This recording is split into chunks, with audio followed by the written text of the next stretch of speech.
Assalamualaikum warahmatullahi wabarakatuh. Perkenalkan, nama saya Ilham Yusuf Akbar dari Magister Informatika Fakultas Sains dan Teknologi Universitas Islam Maulana Malik Ibrahim Malang, mempresentasikan mengenai perspektif Al-Quran Hadis tentang 5 akhlak terpuji, yaitu takut, harap, cinta, syukur, dan saling membantu. Pada awal pembahasan, saya nukil sebuah ayat yang dicantumkan dalam surat Al-Ahzab ayat 21, sebagaimana firman-Nya, laqad kana lakum fi rasulillahi uswatun hasanatun liman kana yarjullaha wal yawmal akhir wa dzakarallaha katsira. Sungguh telah ada dalam diri Rasulullah yaitu suri taulatan yang baik bagimu, bagi orang yang mengharapkan rahmat Allah dan kedatangan hari akhir, dan dia banyak berzikir kepada Allah dengan zikir yang banyak. Mana pada pembahasan yang pertama adalah surat Al-Khawf, yaitu rasa takut, yaitu takut terhadap siksa Allah Subhanahu wa taala.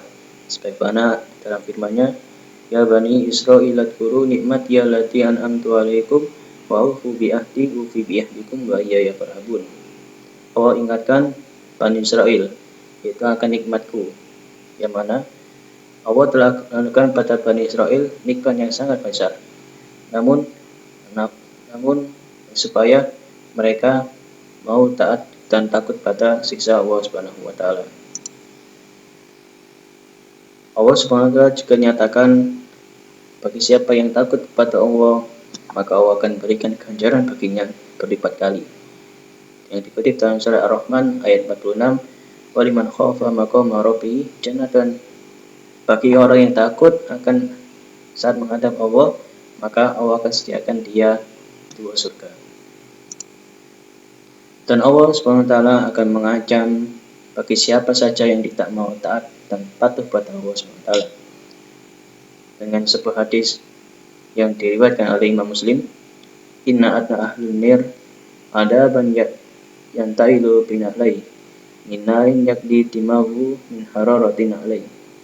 Sungguh penduduk neraka yang paling ringan siksaannya adalah seseorang yang memakai 2 sandal dari neraka sementara otaknya mendidih disebabkan panasnya.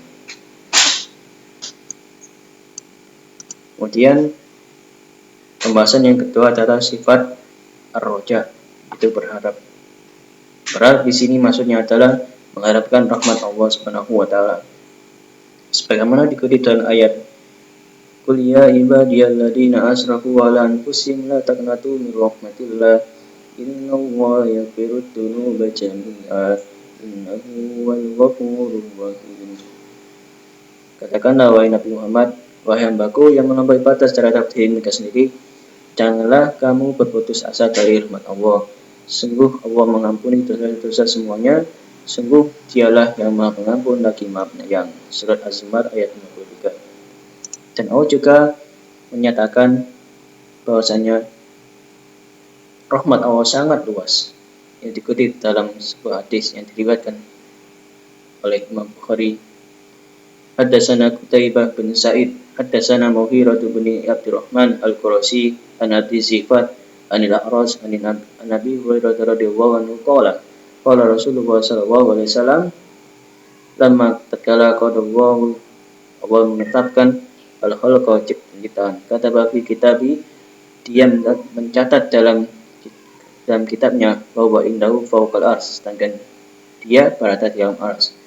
Inna rahmati, sesungguhnya rahmatku, ghalabat ghadabi, mengalahkan akan kemarahanku. Diriwayatkan oleh Imam Bukhari dalam kitab Fathul Khalq, yaitu awal penciptaan, dimana secara gamblang disebutkan bahwasanya Allah menyatakan rahmat Allah lebih luas, lebih besar daripada akan siksaan Allah Subhanahu wa taala. Jadi di sini sangat banyak sekali peluang bagi hamba-hambanya untuk bisa memperoleh rahmat Allah Subhanahu wa taala. Kemudian dijelaskan juga dalam sebuah hadis qudsi, yaitu keutamaan orang yang berharap pada Allah Subhanahu wa taala, di mana ya, dikatakan qala Allah tabaraka wa taala, Allah yang maha barakah dan Maha Tinggi berfirman, Ya bani Adam, innaka ma da'awtani, wahai anaknya Adam, wahai ibnu Adam, sesungguhnya engkau selagi engkau berdoa padaku, Farajau tani, dan engkau senantiasa berharap padaku, ghafartulak, aku akan ampuni semua dosa-dosamu, alama kana fika, apa yang ada padamu, walau ubali, dan aku tidak akan mengungkit-ungkitnya. Ya bani Adam, wahai ibnu Adam, lau balaghat dunubaka, kalaulah seandainya dosa-dosamu itu mencapai anana samai, setinggi langit, summa astaghfartani, kemudian engkau meminta ampun padaku, ghafartulak, aku akan ampuni kamu, wala ubali, dan aku tidak akan peduli. Ya bani Adam, wahai ibnu Adam, innaka, sesungguhnya engkau, lau ataitani, engkau mendatangiku, biqurabil ardi khotoya, dengan sepenuh bumi membawa dosa, sumala kitani, kemudian engkau datang padaku, la tusyriku bi syai'an, engkau tidak menyekutukanku dengan sedikit pun, la ataituka, sungguh aku akan mendatangimu, biqurabiha maghfiratan, dengan sepenuh bumi dengan ampunan. Diriwayatkan oleh Imam Tirmidzi, dan Imam Tirmidzi mengatakan bahwasanya hadis ini hasan dan sahih, yang mana menjelaskan tentang betapa besarnya rahmat Allah SWT bagi siapa saja yang mengharapkan rahmatnya. Kemudian pembahasan yang selanjutnya adalah tentang al-cinta, al-mahabbah. Dimana di sini al-mahabbah yang dimaksudkan cinta adalah kasih sayang antara orang beriman yang tidak akan terputus di dunia maupun di akhirat. Yang mana dinukil dalam sebuah surat As-Zukhruf ayat ke-67, Al-akhillau yawmaidin ba'duhum li ba'din aduun illal muttaqin.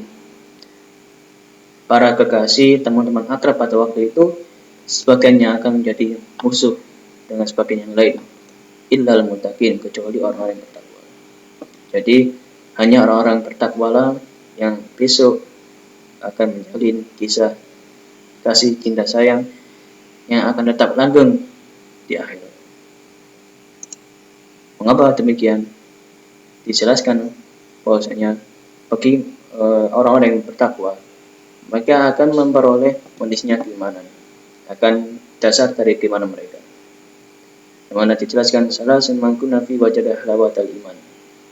Ada 3 perkara, yang mana dari 3 perkara ini siapa yang dia itu terbiasa dengan hal ini, maka dia ciri-ciri orang yang mendapatkan manisnya keimanan.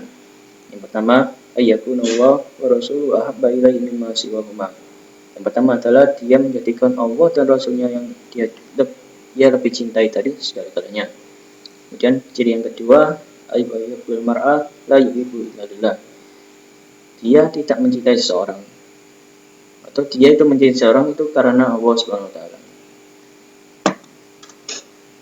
Wa yakrahu bil kufri kama yakrahu ayyutafa finnar. Dan dia yang ketiga adalah tidak suka kalau orang yang ia cintai tadi melaksanakan maksiatan, melaksanakan suatu kemungkaran, sehingga dia memberikan nasihat, memberikan tausiah padanya agar menjauhi kemaksiatan tersebut. Maka jika ada orang yang memiliki sifat dari salah satu 3 ciri ini, maka ia akan mendapatkan manisnya keimanan. Kemudian selanjutnya, keutamaan cinta karena Allah, mana dinukil dalam sebuah hadis yang mengisahkan tentang keadaan pada masa besok kelak, Allah memberikan beberapa karunia pada hamba-hamba yang ia pilih, sebagian yang hamba-hamba yang ia pilih, di mana dijelaskan sab'atun yudhilluhumullahu fi dhillihi. Ada 3 golongan yang Allah memberikan naungan pada naungannya, yauma la dhilla illa dhilluhu, di hari yang tidak ada naungan kecuali naungan Allah SWT. Yang mana ada 7 kriteria. Salah satunya adalah kriteria orang tersebut yaitu rajulani habba fillah. Ada 2 orang yang mana dia itu saling mencintai karena Allah SWT. Ijtama alaihi wa tafarraqa alaihi. Dia berkumpul karena Allah dan berpisah karena Allah. Dia menjalin kasih sayang untuk senantiasa mengingatkan satu sama lain, berkumpul dalam majelis taklim dan berpisah dari majelis taklim karena Allah Subhanahu wa taala. dan saling mengingatkan karena Allah Subhanahu wa taala. Maka mereka itulah yang bisa akan mendapatkan naungan dari Allah Subhanahu wa taala. Kemudian pembahasan yang keempat yaitu asyukru, rasa syukur, yaitu sebuah nikmat yang dipanjatkannya pada Allah Subhanahu wa taala atas nikmat yang Allah berikan pada hamba tersebut. Yang mana dijelaskan dalam ayatnya wa ittadana rabbukum la in syakartum la yazidannakum wa la in kafartum inna adabi lasadid. Dan ingatlah tatkala pembicaramu mengumumkan, sungguh jika kalian bersyukur la yazidannakum, sungguh kami benar-benar akan menambahi nikmat dari kalian. Wa la in kafartum, dan jika kalian kufur inna adabi lasadid, sesungguhnya siksaku amat pedih. Yang mana menjelaskan tentang kewajiban kita untuk senantiasa bersyukur pada Allah SWT atas semua nikmat yang Ia berikan, yaitu dengan cara beribadah dan menjauhi akan segala hal yang Dia larang. Kemudian perintah untuk bersyukur di sini merupakan sebuah kewajiban bagi kita. Bahkan dijelaskan dalam sebuah hadis qudsi menjelaskan faedah mengenai orang yang senantiasa bersyukur. Wa ibnu Adam, ya ibnu Adam, innaka ma dzakartani, sesungguhnya engkau selagi engkau mengingatku, sakartani, sejatinya engkau itu sama saja dengan bersyukur kepadaku. Namun wa idza manasiyaitani, engkau melupakanku, kafartani, engkau telah kufur padaku. Diriwayatkan oleh Imam Tabarani dari Abi Hurairah, yang mana dengan jelas menjelaskan bahwasanya rasa syukur itu dipanjatkan dengan ingat kepada Allah SWT. Namun jika dia lupa, maka sama saja dia telah mengkufuri akan nikmat tersebut. Kemudian pembahasan yang terakhir adalah saling membantu, ta'awun. Yang mana di sini saya nukil sebuah ayat dari surat Al-Maidah ayat kedua. Wa ta'awanu 'alal birri wat taqwa. Saling tolong-menolong kalian dalam mengerjakan ketakwaan, kebaikan dan ketakwaan. Wala ta'awanu 'alal ismi wal 'udwan. Dan janganlah kalian saling tolong-menolong dalam hal keburukan dan permusuhan. Wattaqullaha innahu shadidul 'iqab. Takwalah kepada Allah, sesungguhnya Allah memiliki siksa yang amat pedih. Yang mana dengan jelas bisa kita ambil kesimpulan bahwasanya kita beriman dan kita juga diasuh untuk saling tolong-menolong, yaitu antara sesama muslim orang beriman, yaitu untuk saling mengingatkan, untuk membuat kebaikan dan saling mengingatkan ketakwaan. Namun jika tolong-menolong itu atau urusan itu mengarah pada permusuhan, mengarah pada keburukan dan menimbulkan dosa, maka kita tidak boleh untuk saling tolong-menolong akan perbuatan tersebut. Yang mana di sini saya berikan ayat dalam surat Al-Kahfi ayat ke-95, di mana menceritakan mengenai Raja Zulkarnain, yang mana Raja Zulkarnain raja yang sangat besar, memiliki kerajaan yang besar, dan ceritakan qala ma makani fi rabbi khairun fa'inuni bi quwwatin ajal bainakum wa bainahum. Raja Zulkarnain berkata, apa yang telah dianugerahkan kepada Tuhanku lebih baik daripada imbalanmu, maka bantulah aku dengan kekuatan agar aku dapat membuat dinding mengalah antara kamu dan mereka.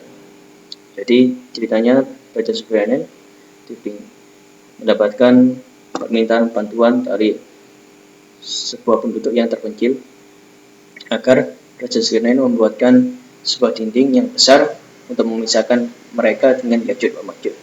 Yang mana Ya'juj wa Ma'juj di sini merupakan sebuah makhluk yang mana biasa mengganggu mereka dan menghancurkan ternak mereka, sehingga itu meresahkan penduduk. Akhirnya Raja Zulkarnain membantu mereka untuk membuatkan dinding. Setelah selesainya dinding terbangun, mereka pun menawarkan bantuan, yaitu untuk memberikan bantuan atas pekerjaan Raja Zulkarnain. Namun Raja Zulkarnain menolak akan bantuan tersebut, malah dengan dalih apa yang telah Allah berikan nikmatan, yaitu berubah menjadi raja yang besar, memiliki kerajaan yang luas, itu lebih baik. Dan Raja Zulkarnain tidak meminta sepeser pun upah dari mereka. Itu merupakan salah satu contoh dari tolong-menolong orang yang beriman. Di sini akan dijelaskan mengenai keutamaan saling tolong-menolong, yang mana dinukil dari sebuah hadis yang diriwayatkan oleh Imam Muslim dari Abi Hurairah radhiyallahu anhu, bahwasanya Nabi bersabda, "Man nafasa mu'minin kurbatan min kurabi dunya." Barang siapa yang melepaskan satu kesusahan seorang muslim dari kesusahan di dunia, nafasallahu anhu kurbatan min kurabil yaumil qiyamah, maka Allah pasti akan melepaskan darinya kesusahan pada hari kiamat besok. Wa may yassara ala musirin, barang siapa yang menjadikan mudah urusan orang lain, yassara wa ali fid dunya wal akhirah, Allah akan mudahkan urusan dia di dunia dan akhirat. Wa man satara musliman, dan barang siapa yang dia menutupi aibnya orang muslim, satarawu fid dunya wal akhirah, Allah akan tutupi aibnya besok di dunia dan akhirat. Wa fi aunil abdi, dan Allah senantiasa menolong hambanya, maka nalabtu fi aunihi, selagi hambanya itu senantiasa menolong saudaranya. Jadi ini merupakan hadis yang sangat besar sekali faedahnya, menjelaskan kepada kita semua mengenai faedah dan keutamaan orang-orang yang saling senantiasa tolong-menolong karena Allah Subhanahu wa taala. Allah akan mudahkan urusannya, segala urusannya di dunia maupun di akhirat. Jadi mengenai perspektif iman terpuji ini, itu takut, harap, cinta, syukur, dan saling membantu merupakan akhlak sangat mulia. Dengan rasa takut kita menjadi takut akan hadirat Allah, sehingga kita tidak berani untuk bermaksiat. Dengan harap kita senantiasa meningkatkan keimanan kita dan menjadikan kita lebih dekat pada Allah SWT, yaitu dengan mengharapkan rahmat Allah SWT, dan kita tidak putus asa terhadap apa yang telah kita lakukan. Kita taubat dan kita memperbaiki diri untuk menjadi lebih baik. Itu dengan cinta, itu kita saling mencintai karena Allah, dan akhirnya terbentuklah sebuah komunitas, sebuah ekosistem yang damai, yang tidak ada permusuhan di dalamnya. Dan yang terakhir dan yang selanjutnya adalah syukur, yaitu mensyukuri nikmat yang telah memberikan, yaitu dengan cara kita memaksimalkan apa yang dari nikmatan tersebut untuk beribadah kepadanya dan menjauhi segala larangannya. Yang terakhir adalah perintah untuk saling bersyukur, saling membantu antara sesama muslim. Jika ada saudara kita yang mengalami kesusahan, kita tidak segan-segan untuk membantunya. Dan jika ada saudara itu mengalami kekurangan, ada sisi buruknya, kita tutupi aibnya dan kita perbaiki akhlaknya dan kita ajak dia kepada kebaikan. Mungkin itu yang bisa saya sampaikan dari presentasi ini. Mudah-mudahan bisa bermanfaat. Assalamualaikum warahmatullahi wabarakatuh.